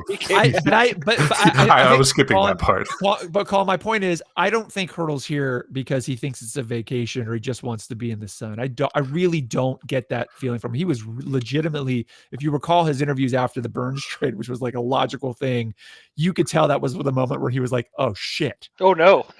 Yeah. Oh no! Yeah, because when I look at, there are players certainly that get in that position. Absolutely, I don't think he's one of them. No, like I'm not saying this is Colin a is Suter and Parisi on the Wild, Minnesota. Minnesota. Yeah. Thank you. This is Colin saying, "Look, I'm stuck in Sweden where it's still nighttime, and I would have gone to the Bay Area and stayed there." Yeah, right. No, it's. Well, he moved away, so we don't know that for sure. Okay. I'm saying he stayed for the sunshine the same way that I say hockey players tank. Like, they want to win, they want to compete. These people will compete over who's tipping. Like, but I think Hurdle genuinely. I just want to key in this for a second. I believe that sold a false bill of goods. I agree. Bought into it, and now he's stuck. So I know. I do too. Huffing that Thornton nostalgia. But aside from that, I also think he genuinely loves this franchise. I think from day one. I agree. And it's think about the way that he's been treated since day one. He came in, and from day one, we loved him. Everything about him. We love the fact that he could barely speak English. I have a shirt that says "Fun must be always." Yep. So this franchise has given him so much, and I think when he signed that deal, you're giving credit implicitly, but let's explicitly give credit to the way the fans embrace him. Right. I think you're absolutely right that it's not that he stayed because he wanted to. He stayed because he was sold a false bill of goods that the team would still be good, it would still be making the playoffs. And he believed it, which is unfortunate. And I think probably the people who sold that bill of goods to him believed it because they're not good at projecting talent and understanding hockey and all that shit. Which neither are the players, which is why Hurdle bought it. So I also don't think he would have.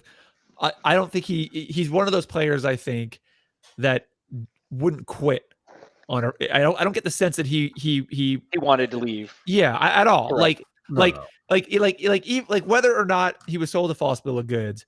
I think he's one of those players. Again, I think Marlowe's a really good example up until, the very end when Marlowe, we started trading Marlowe on and off. But like Marlowe had opportunities. And he chose, he and Thornton chose hometown discounts. And I don't think it was just because it was Sonny. I think because they viewed it as this is their responsibility and their team, and they really wanted to bring the fans what they had been waiting for, and then they didn't do it, and that sucks. And maybe the team should have moved on from them earlier. That's fine. But I think for them, it wasn't just about what was cushy. And I don't think it's just about what's cushy for Hurdle either. I think, you're correct, Ben. It really is the fans as well. But I think he genuinely wants to be here and help turn it around. I think he realizes now it's a lot harder than he thought it was going to be. But, that's why I'm so hopeful that this was just sort of a bit of an off season for him. And you can see himself kicking himself constantly on the ice. And this is why I want to see the transition to the new core, because Hurdle being the person to pass the cultural baton, I can't think of a better person. He saw this team at its best, and he saw the players who made it its best. And Pavs miss you. Do well. See, I don't think. But I think that's the unfortunate thing here. And again, I'm not trying to just rip on Logan Couture, but No, please rip on Logan Couture. That guy sucks. He fucking sucks as a great leader. hockey player. Here's He's like fine, that yes. like that. That's what I find to be the unfortunate thing here is regardless of Couture's play on the ice, just regardless of it, regardless of his leadership style, regardless of it, him being here stops that from ever really happening for Hertl. It really does. Yeah, but that's because Couture is the eternal middle brother. Like he was the always second to eat, and It's then because they the give team him the C, and it's like, what's he because going the to do with team this? doesn't have the balls. They don't have the balls, and that's one of those things that I was hoping we would see happen from guys like Quinn and Greer coming in and actually doing a full clean evaluation instead of just sort of rolling with it. I would have now. It's entirely possible that they did and they got there. And honestly, maybe Couture is has really good leadership behind the scenes. We just don't see it.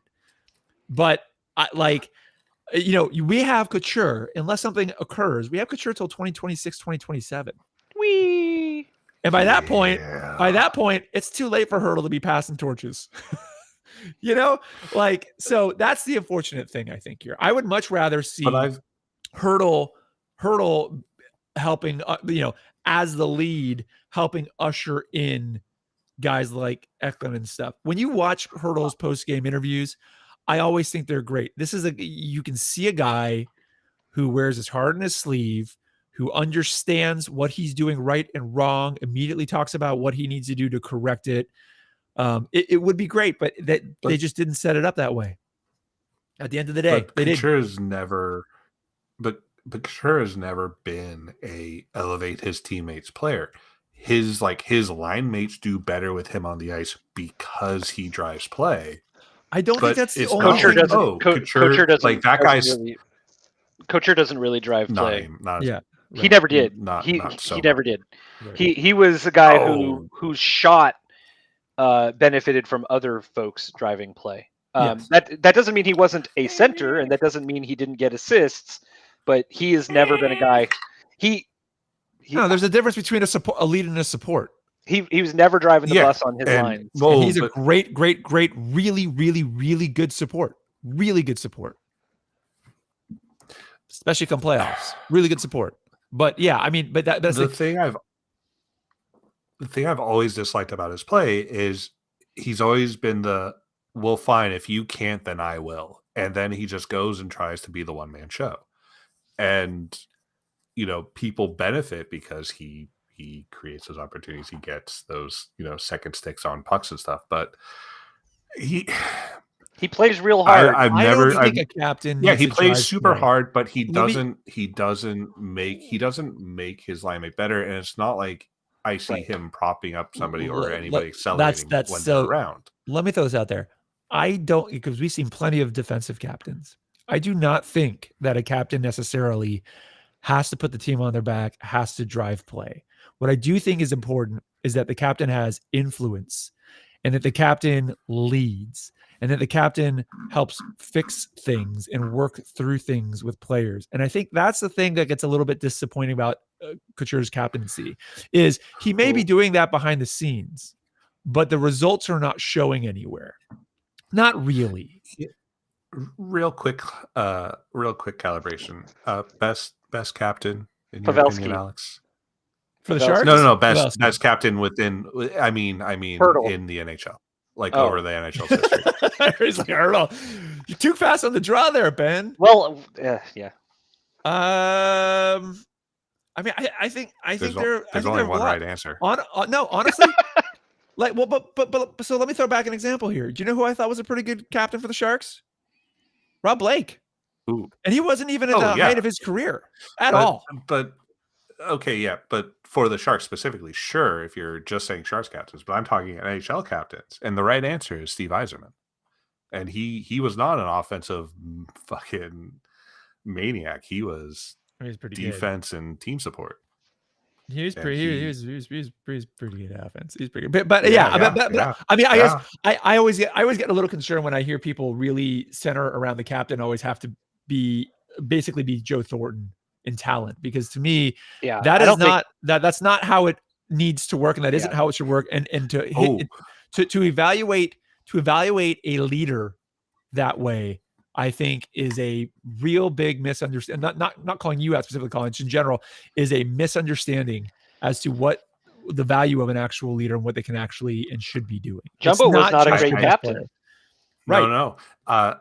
You know what's hilarious is Jumbo as a captain remind me of another amazing playmaker captain who wasn't a good captain, Adam Oates. Yeah. Because Adam Oates, ooh, that guy. Well, That guy hold on. liked to say We things. gotta get the 3 stars. And Ben, you haven't had your chance to say, what you're looking toward or hoping toward for this next season. Yeah. Give me something. Give me something. Okay, so Stadium something real. so educating the fans. Well, that so it starts with a huge unknown, Cheery for right? Seattle. What? Yeah, I mean, well, actually, if Greer doesn't make the right tactical and strategic choice, then become a Seattle fan. But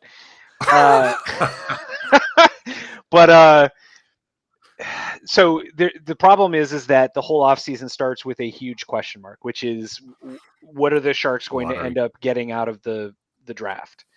If they were 8th or 9th right now, it would be like, okay, well, who's, we could probably pick like what player will still be there at 8th or 9th and what kind of player will we be getting, right? But unfortunately, we're in the top 5 of a very fluid draft situation, and we could be 1st or 2nd or 4th or 5th or 6th.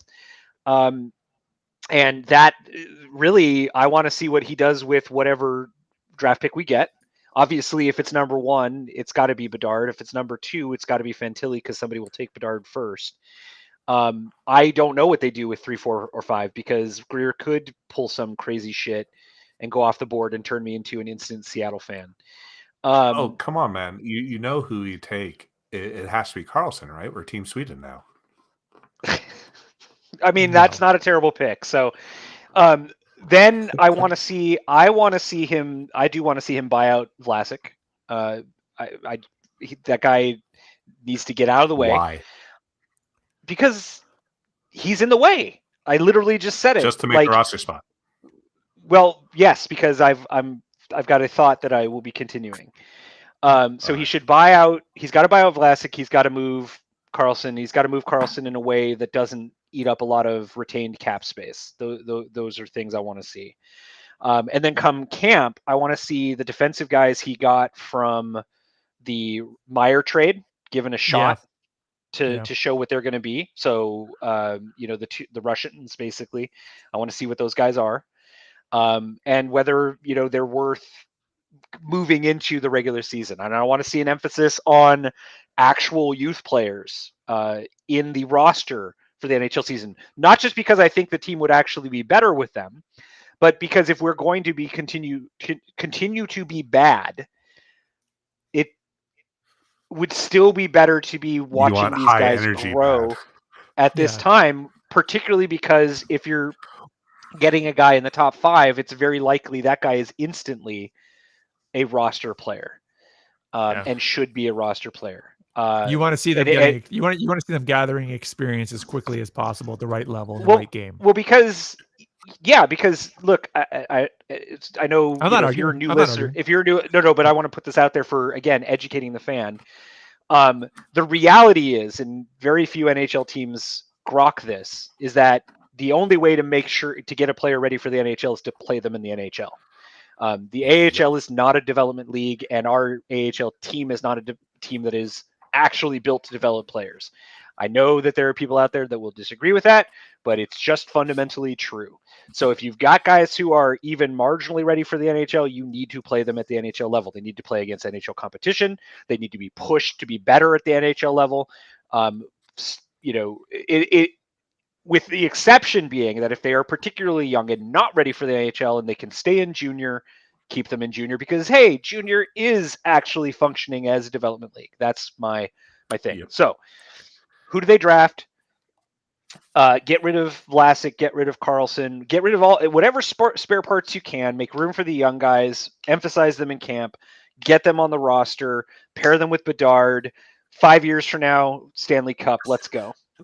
That is the most Boom. disappointing thing about last offseason is I think I got the feeling that if DW were still around, oh yeah, we would have seen the young guys. That is what we would have done. And that Yeah. is that was one of the more disappointing things for me this offseason is to immediately see guys. And look, Sharks fans and the organization have a habit of over, promoting players that maybe aren't quite as good as they hope. That's fine. Happens with every NHL franchise. But I do feel like this season, under the old tutelage, we would have seen, guys like Bordeleau and Eklund specifically up all season. A bunch of guys that Greer has cut bait on because they don't fit his model too, right? Like that was the fundamental shift is you had smaller guys with actual upside, stockpiled to see which of them can, pull a Tyler Johnson. I mean, none of them are going to be Tyler Johnson, but you know what I mean? Like actually produce at the NHL level. And those guys are all gone now. Right. So now we're going to see a bunch of bigger guys, Swedes, who, who knows? All right. Well, go ahead. I don't remember where I was going with that. I think it was a really good take, and I agree, and that's why I'm so looking forward to camp in the off season as well. I think it's going to be a really interesting. But I am skeptical. Yes, extremely skeptical. We're going to see any of that, because I don't think Greer's a very good GM, and I don't think he's not proactive. Proactive would be going the direction I'm saying. Reactive is what he is, and I think as a reactive GM, he won't go far enough towards losing and pushing young players. In defense, though, not saying I disagree with you. I just feel you're further down the road than I am. Do we have enough of a sample size to say reactive versus proactive? Well, I think it's pretty clear that it was. The 180 turn with the Meyer situation made it very clear to me that he went from maybe we can continue to compete a little bit more while I do this on the sly to Yeah, I guess what I would say to that, Colin, is people can change, and he could grow as a GM, and that would be awesome because he needs to. And maybe this reaction is progress towards becoming a more eventually proactive guy. But I need to see that shit happening now because it's 5 years, guys. And the longer he holds off from developing into a youth first guy, the longer he thinks that he can plug gaps with shit players, right, as opposed to finding out whether the young guys are shit players. Because you have shit players either way, guys. Like, you bring in a 27-year-old who sucks, and he still sucks. He's never going to be better. He sucks for $2 million. He sucks for $2 million. If you bring in a young guy who it turns out sucks during his cheap years, you've lost less, and you've paid off one of those lottery tickets because you know what you have now. Flipping up. For fuck's sake! I mean, this is again like the NHL is such a stupid league, top to bottom, except for 3 or 4 teams, that they don't understand that veteran players who are shit bring you absolutely nothing. If they brought you something, it would show up in the analytics, and it doesn't. So fucking go young and let them suck, but also take the chance that they grow. For fuck's anyway. Hey, 3 stars. You know what's interesting? You know what's really interesting is last thing. We were talking about what makes a good captain, and you know what's interesting? It seems like a good captain makes a pretty damn good GM. We just need to go and find a really good former captain to be our GM. You're thinking of Yzerman again, huh? Yeah. I'm thinking of Sakic as well. Yeah, Sakic has been pretty good. Yeah. Yeah. And, All right. and they were head-to-head captains in the 90s. Ben, you missed some really good hockey back I then. watched some of that Anyways. hockey, but the clutch and grab stuff killed it. So Yeah. Poor Mario's career, man. Three stars of the season. It can be a player, it can be a moment, it can be anything. But looking back on this year, I'll go. 3 stars. Go ahead, Colin. All right. Third star is gonna go to Hurdle for. Remember, these can be moments too. hopefully- These can be moments. It can be moments. okay. Actually, no. Third star is going to Carlson's just fantastic. Really? Wow, interesting. All right. not Let's first. Let's let him go, Ben. Let's let him go. I want to hear where this is going. You guys both know. You've already I hate derailed him Sean twice, so I know. Yeah, no, I hate the Carlsons on the team. I hate that we re-signed him. I question the sanity of the trade that brought him in. Though I was on board with it at the time, I will admit that. I mean, if he'd stayed healthy and played like this that year, man, we would have won a cup maybe if we could have skated a little bit faster. No, we lost that cup because we were slow and dead. But he's probably going to win the Norris, and he should, because the Norris is awarded to the best fourth forward on the ice. Yeah, true. So, thanks, buddy, for fucking up our draft chances. I'm sure you're eating an apple and being very happy about that. Second star is going to go to Hurdle, because he has been grinding it out this season, and this season has been a grind for him. I don't think I've seen him smile as little as I have this season. But he's sticking it out. I really hope that he is I hope he hands the smiles on to the next generation. I am so sad that his career didn't get to be everything we want it to be, even though he still has a bunch of years left. First star. Does he? Don't do that, man. First star goes to the Sharks fans, because I don't know about you, but this season was horrible to watch. It was bad. I mean, due to the NHL's wonderful distribution and packaging of their product, I've had a lot of struggles watching games this year. And there's been so many weeks where I'm just like, do I want to watch this? and I admit I've skipped a week here or there because it's been rough. Yeah. But we stuck through it, everybody. We got to it. We get to be really pissed off and salty at the draft lottery. Remember, if Ottawa jumps us, oh God, stop it! Never letting that go. Yeah. Good job. Good job to the fans. That was a good way to conclude that, because you started real confusing and rocky there, Colin. But I love it. My third star is going to go to the NHL Pro Shop, or the Sharks Pro Shop. I'm going to tell you why. Hear me out. Couple reasons. Is this the pants thing again? No. First of all, they actually started to get cool merchandise again for the first time with some of the collection and some of the retro stuff they put out. Second, they made it so that the second the Sharks score, you automatically get 20 to 25% off. Thumbs up. I like that. Now, fix your effing shipping situation, because it's ridiculously expensive. And also, why can I be in the arena and not benefit from that? That's annoying. But in general, you brought back the Shark Chomp hat. You brought back some cool stuff. I finally got my stealthy Circle Fan logo. I'm good. Oh shit, that's a really good point. The swag this year has been good. And I'm gonna tie that. It's a tie with, I love the Sharks look this season. Visually. Oh, love it. That's right. They changed it. I love that look. It is classy, classic. It's gonna be great. Best uniform. My second star is going to go to our listeners, primarily because you knew how this season was going to go, and you still listen to us complain about it endlessly anyway. Thank you for listening. Really do appreciate that. And hopefully you'll learn something. Hopefully you enjoyed yourselves. And as always, please write questions about it might be like this for the next couple of seasons. So let's try to make it fun and enjoyable for each other, please. And my first star, I don't know how you don't give it to Erik Karlsson personally, because quite frankly, and I'm going to give you two reasons, and they're obviously tied. One is he played a hell of a season in general, regardless whether or not we wanted him to. He did. And second, he actually brought his value back which puts the Sharks in a good position to do something with it, Yes. which you could not have said last offseason. So that's a big 1-star for me. Number 1 star for me. Ben, you're up.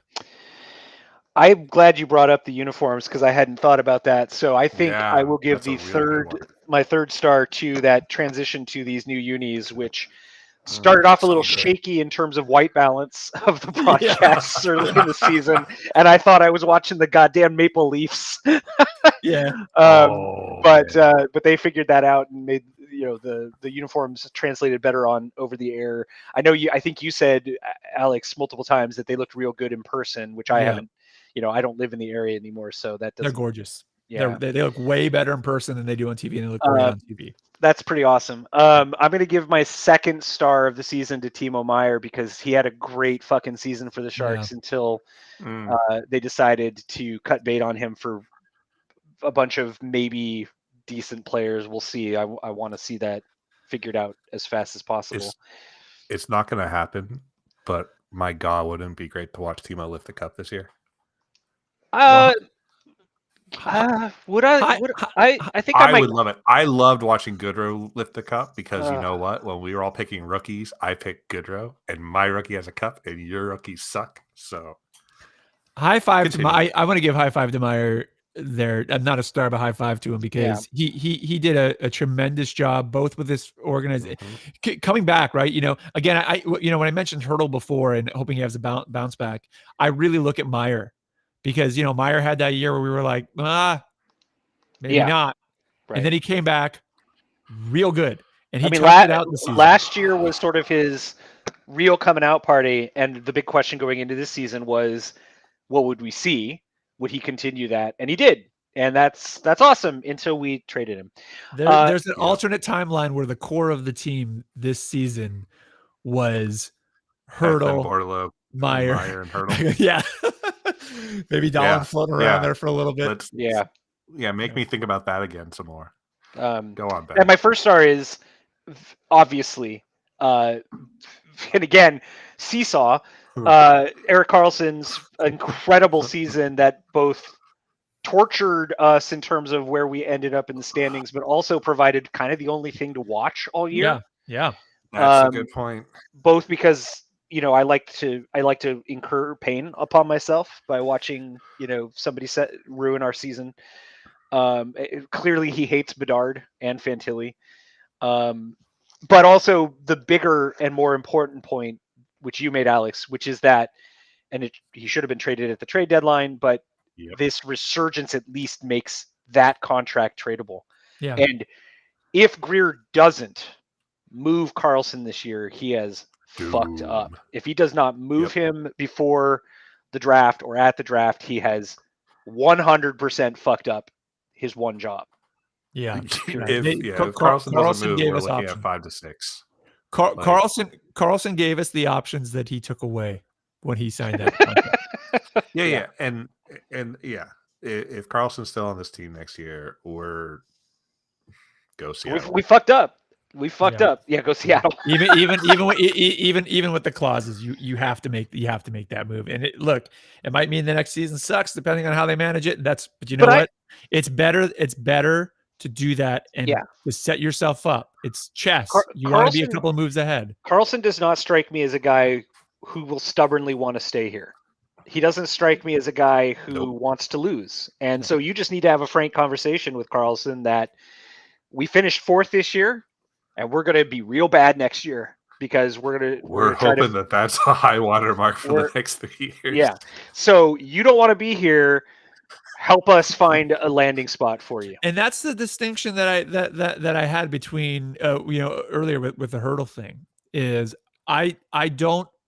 It's not that I think that Hertl is just content to hang out. I believe that Hertl wants to be a Shark aggressively. Yeah. Whereas I think Karlsson could take it or leave it. Not to say he doesn't try for the team. He obviously tried. He clearly did. Yeah. Well, he tried for the points. I'm not sure he tried for the team. No. All right. that concludes the 200th podcast. I know we didn't really do anything 200 to you. I don't know what you expected. other We than did going we did long. almost Went really 200 long. minutes. Well, that's pretty close. Yeah, it's Yeah. true. Listen, you can check us out. Well, actually, that's it for the season. There are no more Sharks games for us to call out. There are no more standings for us to call out. We will probably do another podcast closer to the draft period unless something crazy happens. But we usually take the offseason off up until draft and camp or significant moves. Want to thank you all again for listening to us again. I know it took us longer to hit 200 than it should have. We were a little bit more lax this season, mainly because we didn't want to keep talking about the same thing week in and week out. We tried to wait a couple of weeks between, but we do appreciate it. It's always fun talking with you guys. I love it. I love getting together and chatting. Even when I don't think I want to, I end up leaving smiling or sometimes wanting to turn over a table, but with passion. But listen, you can continue to listen to this podcast. You can check us out on Twitter, Ben at Circling the Cup. You can check us out on Facebook at facebook.com/Circling the Cup.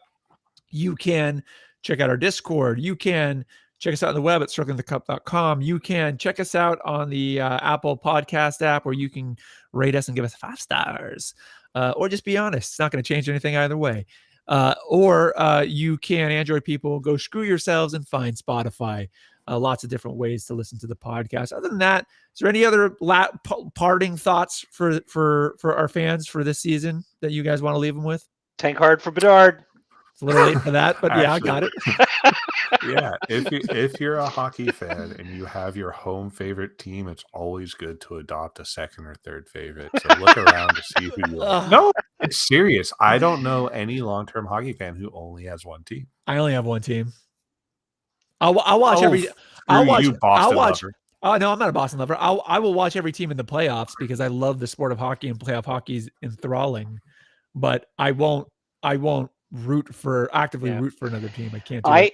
I intended to adopt Alice has Seattle. a closet somewhere just covered in Boston's gear. No, I don't. I have one Boston shirt. Go ahead. I fully intended to embrace Seattle this year as my secondary team, and then realized that I just don't have that much time to watch hockey in the first place because I am in grad school.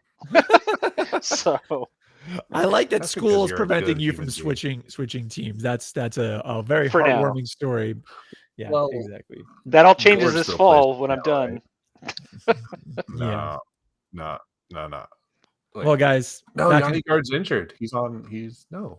that concludes the 200th podcast and this season of horrors. Say bye-bye. Tank hard for Bedard. Too late for that. It's never too late. Come on, Colin. Never give up. Never surrender. Just like a Sharks fan to make the effort after the game is over. Well, I mean, the team didn't make much of an effort. Oh, bye-bye. Inefficient start to a bad time. Bye-bye. All right, that was fun. Well, I'll keep in touch, obviously, and we'll figure out what, if, when, how, where. We should have a party whenever they do the lottery. We just drink. That would be a fun podcast. Should we live stream the draft For like lottery? 8 hours? No. No, the not the draft, just the lottery. No. That lottery has so much potential to make me angry for so long. You want bad radio combined with disappointment? Is that what you're looking for? Is that the tagline? You know what? That's the podcast title. Bad radio combined with disappointment. It's the name of my autobiography.